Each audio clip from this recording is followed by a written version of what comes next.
Hey guys what's up Savitha backward here welcome to Kala Nirman. ನಾನಿವತ್ತು paneer tikka sandwich ರೆಸಿಪಿನ ನಿಮ್ಮ ಜೊತೆ ಶೇರ್ ಮಾಡ್ಕೊಳ್ತಾ ಇದ್ದೀನಿ. ಈ ರೆಸಿಪಿಯಲ್ಲಿ ನಿಮಗೆ ಪನ್ನೀರ್ ಟಿಕ್ಕಾನ ಸಪ್ರೇಟ್ ಆಗಿ ಮಾಡ್ಕೊಳ್ಳುವಂಥ ಅವಶ್ಯಕತೆ ಇರಲ್ಲ, ಮತ್ತೆ ಮ್ಯಾರಿನೇಷನ್ ಮಾಡುವಂಥ ಜಂಜಾಟ ಇರಲ್ಲ, ಅದನ್ನ ಗ್ರಿಲ್ಲಿಂಗ್ ಮಾಡುವಂಥ ಅವಶ್ಯಕತೆನೂ ಇರಲ್ಲ. ತುಂಬಾನೇ ಈಸಿಯಾಗಿ 10 ನಿಮಿಷದಲ್ಲಿ ಬೇಗ ಮಾಡ್ಕೊಳ್ಬಹುದು ಈ ರೆಸಿಪಿನ. ಮತ್ತೆ ಇದು ಕೆಫೆನಲ್ಲಿ ಯಾವ ತರ ನಿಮ್ಗೆ ಟೇಸ್ಟ್ ಸಿಗುತ್ತೋ, ಪನ್ನೀರ್ ಟಿಕ್ಕಾ ಸ್ಯಾಂಡ್ವಿಚ್ನ ಟೇಸ್ಟ್ ಯಾವ ತರ ಇರುತ್ತೋ ಅದೇ ತರ ಟೇಸ್ಟ್ ಕೂಡ ನಿಮಗೆ ಈ ರೆಸಿಪಿಯಲ್ಲಿ ಸಿಗುತ್ತೆ. ಈ ಪನ್ನೀರ್ ಟಿಕ್ಕಾ ಸ್ಯಾಂಡ್ವಿಚ್ ನ ನೀವು ಬ್ರೇಕ್ಫಾಸ್ಟ್ ಅಲ್ಲಿ ಕೂಡ ಮಾಡ್ಕೊಳ್ಬಹುದು, ಮಕ್ಕಳಿಗೆ ಲಂಚ್ ಬಾಕ್ಸ್ ಅಲ್ಲಿ ಕೂಡ ಕೊಡಬಹುದು, ಈವ್ನಿಂಗ್ ಸ್ನಾಕ್ಸ್ ಅಲ್ಲಿ ಕೂಡ ಮಾಡ್ಕೊಳ್ಬಹುದು. ನಡೀರಿ ಆಗಿದ್ರೆ ಪನ್ನೀರ್ ಟಿಕ್ಕಾ ಸ್ಯಾಂಡ್ವಿಚ್ ಹೇಗೆ ಮಾಡ್ಕೊಳ್ಳೋದು ಅಂತ ನೋಡೋಣ. ಪನ್ನೀರ್ ಟಿಕ್ಕಾ ಸ್ಯಾಂಡ್ವಿಚ್ ಮಾಡೋದಕ್ಕೆ 1 ಟೇಬಲ್ ಸ್ಪೂನ್ ಸಾಸಿವೆ ಎಣ್ಣೆ, 1 ಟೇಬಲ್ ಸ್ಪೂನ್ ಅಚ್ಕಾರದ ಪುಡಿ, ಅರ್ಧ ಟೀ ಸ್ಪೂನ್ ಜೀರಿಗೆ ಪುಡಿ, 1 ಟೀ ಸ್ಪೂನ್ ಧನಿಯಾ ಪುಡಿ, ಮತ್ತು 1/4 ಟೀ ಸ್ಪೂನ್ ಅರಿಶಿಣದ ಪುಡಿ, ಅರ್ಧ ಟೀ ಸ್ಪೂನ್ ಗರಂ ಮಸಾಲ, ಅರ್ಧ ಟೀ ಸ್ಪೂನ್ ತಂದೂರ್ ಮಸಾಲ, ಮತ್ತು black salt 1/4 tea spoon. Tandoor masala optional ಆಗಿರುತ್ತೆ, ನೀವು ಬೇಕಾದರೆ ಸ್ಕಿಪ್ ಮಾಡ್ಕೊಳ್ಳಿ. ಮತ್ತು ನಾನು ಚಿಕ್ಕದಾಗಿ ಪನ್ನೀರನ್ನ ಡೈಸ್ ಮಾಡ್ಕೊಂಡು ಇಟ್ಕೊಂಡಿದ್ದೀನಿ. ಚಿಕ್ಕದಾಗಿ ಡೈಸ್ ಮಾಡಿರುವಂಥ ಈರುಳ್ಳಿ, ಚಿಕ್ಕದಾಗಿ ಡೈಸ್ ಮಾಡಿರುವಂತಹ ಶಿಮ್ಲಾ ಮಿರ್ಚ್. ನಾನಿಲ್ಲಿ ಶಿಮ್ಲಾ ಮಿರ್ಚ್ನ ರೆಡ್ ಮತ್ತು ಗ್ರೀನ್ ತೊಗೊಂಡಿದ್ದೀನಿ, ನೀವು ಗ್ರೀನ್ ಅಷ್ಟೇನು ತೊಗೊಳ್ಬಹುದು. 1 ಟೇಬಲ್ ಸ್ಪೂನ್ ಬೆಣ್ಣೆ ಮತ್ತು ಚೀಸ್ ಸ್ಲೈಸಸ್. ನಾನಿಲ್ಲಿ 2 3 ಚೀಸ್ ಸ್ಲೈಸಸ್ ತೊಗೊಂಡಿದ್ದೀನಿ. ಮೊದರೆಲ್ಲ ಚೀಸ್ ಬೇಕಾಗುತ್ತೆ. ಗಟ್ಟಿಯಾಗಿರುವಂಥ 2 ಟೇಬಲ್ ಸ್ಪೂನ್ ಮೊಸರು, ಸಣ್ಣದಾಗಿ ಕಟ್ ಮಾಡ್ಕೊಂಡಿರುವಂತಹ ಕೊತ್ತಂಬರಿ, 1 table spoon ginger garlic paste, 1 tea spoon ನಿಂಬೆಹಣ್ಣಿನ ರಸ, ಮತ್ತು ಕಸೂರಿ ಮೇಥಿ. ಸ್ಯಾಂಡ್ವಿಚ್ ಮಾಡ್ಕೊಳ್ಳೋದಕ್ಕೆ ಬ್ರೆಡ್ಸ್ ಬೇಕಾಗುತ್ತೆ. ಪನ್ನೀರ್ ಟಿಕ್ಕಾ ಸ್ಯಾಂಡ್ವಿಚ್ ಮಾಡೋದಕ್ಕೆ ಮೊದಲು ಒಂದು ಬೌಲಲ್ಲಿ 1 ಟೇಬಲ್ ಸ್ಪೂನ್ ಸಾಸಿವೆ ಎಣ್ಣೆ ಹಾಕೊಳ್ಳೋಣ.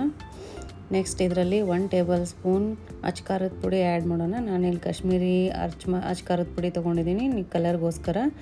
ಮತ್ತು ಇದರಲ್ಲಿ ಬ್ಲ್ಯಾಕ್ ಸಾಲ್ಟ್, ತಂದೂರ್ ಮಸಾಲ, ಗರಂ ಮಸಾಲ, ಅರಿಶಿಣದ ಪುಡಿ, ಧನಿಯಾ ಪುಡಿ, ಜೀರಿಗೆ ಪುಡಿ ಇದೆಲ್ಲ ಇದೆ. ಇದರಲ್ಲಿ ಒಟ್ಟಿಗೆ ಹಾಕಿ ಚೆನ್ನಾಗಿ ಮಿಕ್ಸ್ ಮಾಡೋಣ. ನೋಡಿ, ಇದೆಲ್ಲ ಹಾಕಿಬಿಟ್ಟು ಈ ಥರ ಚೆನ್ನಾಗಿ ಮಿಕ್ಸ್ ಮಾಡಿ.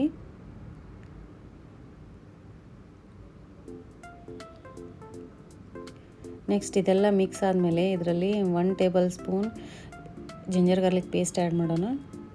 ಜಿಂಜರ್ ಗಾರ್ಲಿಕ್ ಪೇಸ್ಟ್ ಆ್ಯಡ್ ಮಾಡಿನೂ ನೆಕ್ಸ್ಟ್ ಇನ್ನು ಚೆನ್ನಾಗಿ ಮಿಕ್ಸ್ ಮಾಡೋಣ.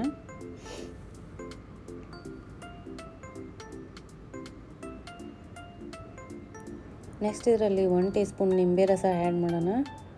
ನಿಂಬೆ ರಸ ಆ್ಯಡ್ ಮಾಡಿ ಚೆನ್ನಾಗಿ ಮಿಕ್ಸ್ ಮಾಡಿ. ನೋಡಿ, ಕಲರ್ ಎಷ್ಟು ಚೆನ್ನಾಗಿ ಕಾಣಿಸ್ತಾ ಇದೆ ಇದರದ್ದು, ತುಂಬಾ ಸಖತ್ತಾಗಿದೆ. ನೆಕ್ಸ್ಟ್ ಇದರಲ್ಲಿ 2 ಟೇಬಲ್ ಸ್ಪೂನ್ ಗಟ್ಟಿಯಾಗಿರುವಂಥ ಮೊಸರನ್ನ ಆ್ಯಡ್ ಮಾಡೋಣ. ಮೊಸರನ್ನ ಹಾಕಿಬಿಟ್ಟು ಚೆನ್ನಾಗಿ ಕಲಿಸ್ಬೇಕು. ಇದೆಲ್ಲ ಏನು ಮಸಾಲೆ ಇದೆ ಮೊಸರು ಜೋಡಿ ಚೆನ್ನಾಗಿ ಮಿಕ್ಸ್ ಆಗಬೇಕು.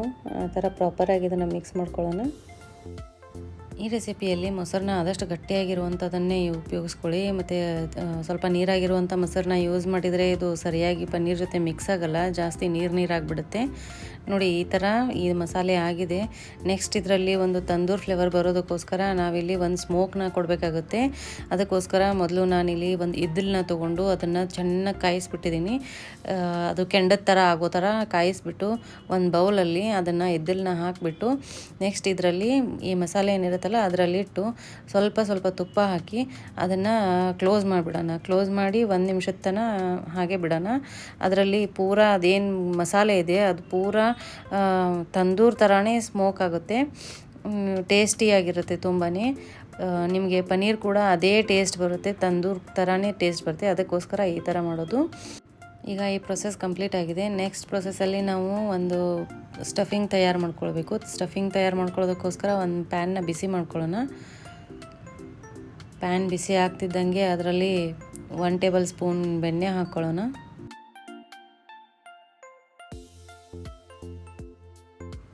1 ಟೇಬಲ್ ಸ್ಪೂನ್ ಬೆಣ್ಣೆ ಹಾಕಿಬಿಟ್ಟು ನೆಕ್ಸ್ಟ್ ಅದರಲ್ಲಿ 1 ಟೇಬಲ್ ಸ್ಪೂನ್ ಎಣ್ಣೆ ಹಾಕ್ಕೊಳ್ಳೋಣ.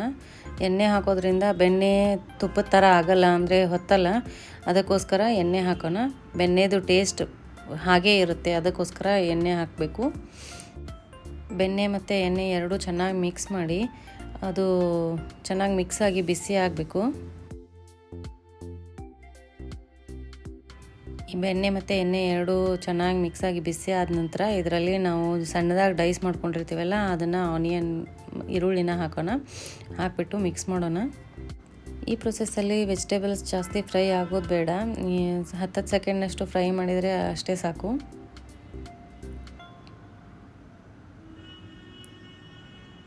ಇದು ನೋಡಿ ಈಗ ಈ ಥರ ಫ್ರೈ ಆಗ್ತಾಯಿದೆ.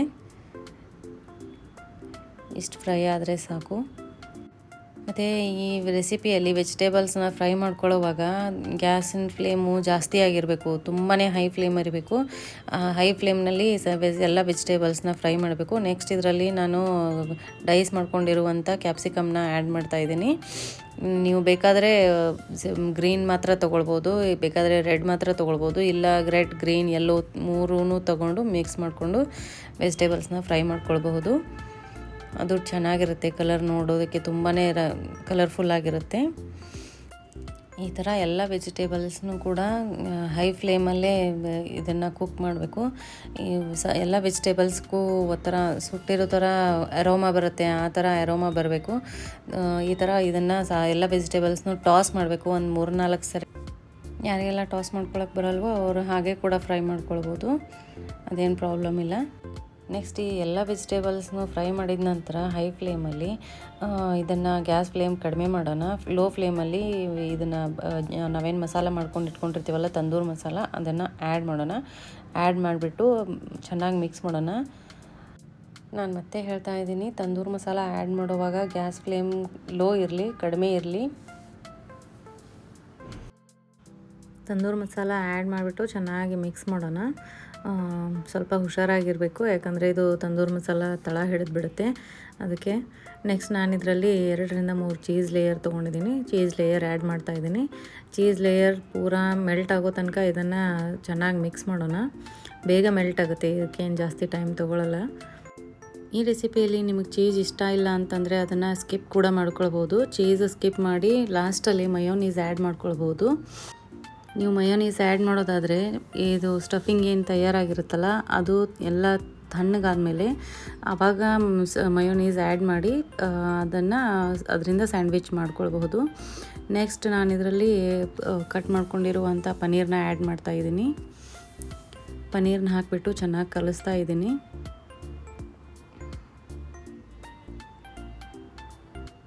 ಇದರಲ್ಲಿ ಪನ್ನೀರ್ ಕಲಿಸೋವಾಗ ಸ್ವಲ್ಪ ಮುರಿದ್ರೆ ಅದೇನು ಪರವಾಗಿಲ್ಲ, ಯಾಕಂದರೆ ಇದು ಸ್ಟಫಿಂಗ್ ಇದೆ, ಎಷ್ಟೊಂದೇನು ಪ್ರಾಬ್ಲಮ್ ಆಗೋಲ್ಲ.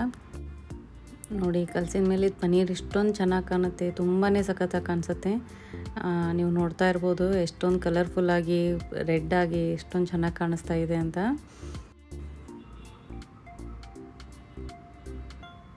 ನೆಕ್ಸ್ಟ್ ಇದರಲ್ಲಿ 1 ಟೀ ಸ್ಪೂನ್ ಕಸೂರಿ ಮೇಥಿನ ಆ್ಯಡ್ ಮಾಡಿಬಿಟ್ಟು ಚೆನ್ನಾಗಿ ಮಿಕ್ಸ್ ಮಾಡೋಣ.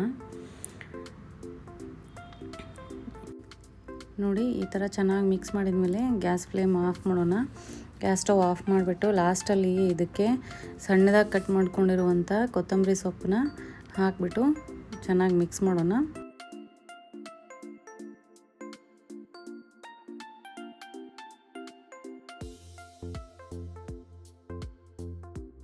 ನೋಡಿ ಈ ಥರ ಕಲಸಿದ ಮೇಲೆ ಪನ್ನೀರ್ ಸ್ಯಾಂಡ್ವಿಚ್ಗೋಸ್ಕರ ಏನು ಸ್ಟಫಿಂಗ್ ರೆಡಿ ಆಗಬೇಕಾಗಿತ್ತು ಅದು ರೆಡಿ ಆಗಿದೆ. ಈಗ ತುಂಬಾ ಚೆನ್ನಾಗಿ ಆಗಿದೆ. ನೆಕ್ಸ್ಟ್ ನಾನು ಟೇಸ್ಟ್ ನೋಡಿದೆ, ಇದರಲ್ಲಿ ಉಪ್ಪು ಸ್ವಲ್ಪ ಕಡಿಮೆ ಅನ್ನಿಸ್ತಾ ಇದೆ, ಅದಕ್ಕೋಸ್ಕರ ನಾನು ರುಚಿಗೆ ತಕ್ಕಷ್ಟು ಉಪ್ಪು ಹಾಕ್ತಾಯಿದ್ದೀನಿ.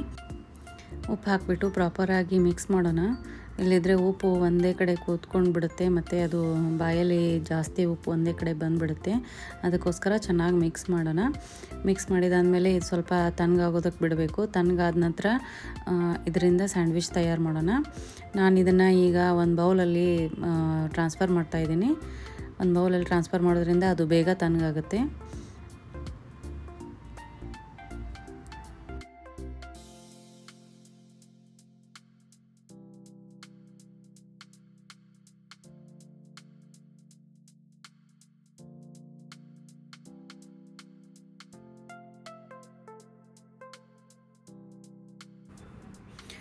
ನೋಡಿ ಇದು ಪನ್ನೀರ್ ಸ್ಯಾಂಡ್ವಿಚ್ ಮಾಡೋದಕ್ಕೆ ಇದು ಸ್ಟಫಿಂಗ್ ರೆಡಿಯಾಗಿದೆ. ಈ ಸ್ಟೇಜಲ್ಲಿ ನೀವು ಮಯೋನೀಸ್ ಆ್ಯಡ್ ಮಾಡ್ಕೊಳ್ಬಹುದು. ನಮಗೆ ಮಯೋನೀಸ್ ಇಷ್ಟ ಇಲ್ಲ, ಅದಕ್ಕೆ ನಾನು ಇದರಲ್ಲಿ ಆ್ಯಡ್ ಮಾಡ್ತಾ ಇಲ್ಲ, ಸ್ಕಿಪ್ ಮಾಡ್ತಾ ಇದ್ದೀನಿ ಮಯೋನೀಸ್ನ. ಅದಕ್ಕೋಸ್ಕರ ನೀವು ಚೀಸ್ನ ಸ್ಕಿಪ್ ಮಾಡಿದರೆ ಮಯೋನೀಸ್ನ ಆ್ಯಡ್ ಮಾಡ್ಕೊಳ್ಳಿ, ಅದು ಕೂಡ ತುಂಬ ಚೆನ್ನಾಗಿರುತ್ತೆ. ಅದು ಈ ಸ್ಟೇಜಲ್ಲಿ ಅದು ತಣ್ಣಗಾದ ನಂತರನೇ ಆ್ಯಡ್ ಮಾಡ್ಕೊಳ್ಳೋದಿರುತ್ತೆ. ನೆಕ್ಸ್ಟ್ ಸ್ಯಾಂಡ್ವಿಚ್ ಮಾಡ್ಕೊಳ್ಳೋದಕ್ಕೆ ನಾನು ಒಂದು ಬ್ರೆಡ್ ತೊಗೊಂಡು ಅದಕ್ಕೆ ಬೆಣ್ಣೆ ಸ್ಪ್ರೆಡ್ ಮಾಡ್ತಾಯಿದ್ದೀನಿ. ಚೆನ್ನಾಗಿ ಬಟರ್ನ ಸ್ಪ್ರೆಡ್ ಮಾಡಿ 2 ಬ್ರೆಡ್ಗಳಿಗೆ ಬಟರ್ನ ಸ್ಪ್ರೆಡ್ ಮಾಡ್ತಾಯಿದ್ದೀನಿ.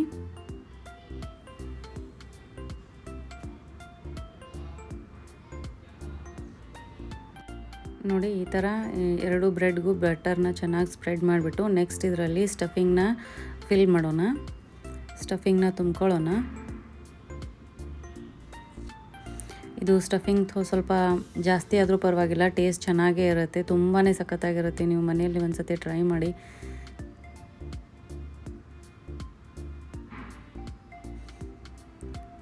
ಸ್ಟಫಿಂಗ್ ಸ್ವಲ್ಪ ಜಾಸ್ತಿನೇ ಆ್ಯಡ್ ಮಾಡಿ, ಅಂದರೆ ತುಂಬಾ ಟೇಸ್ಟ್ ಚೆನ್ನಾಗಿ ಬರುತ್ತೆ.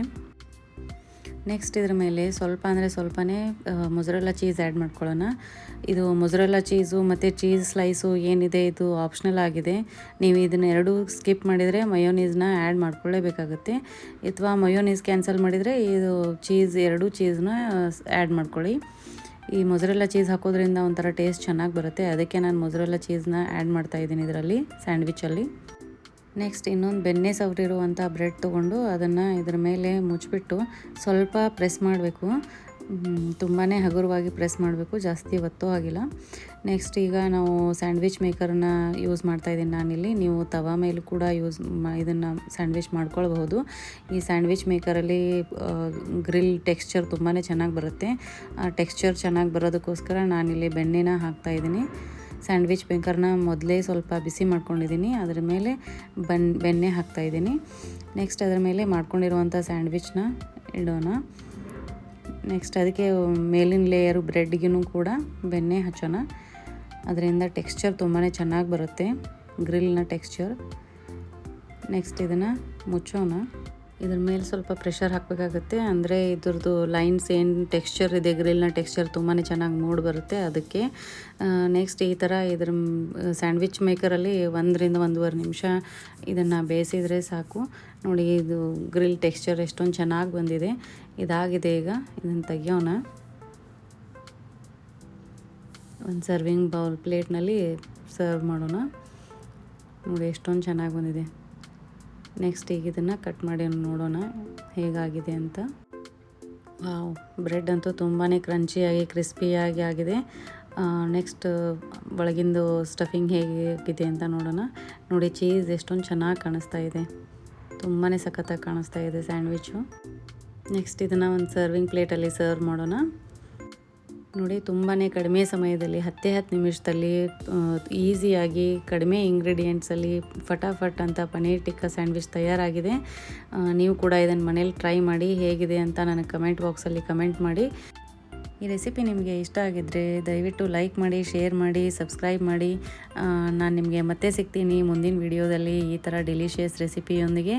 ಅಲ್ಲಿವರೆಗೂ have a good day. Bye bye, take care.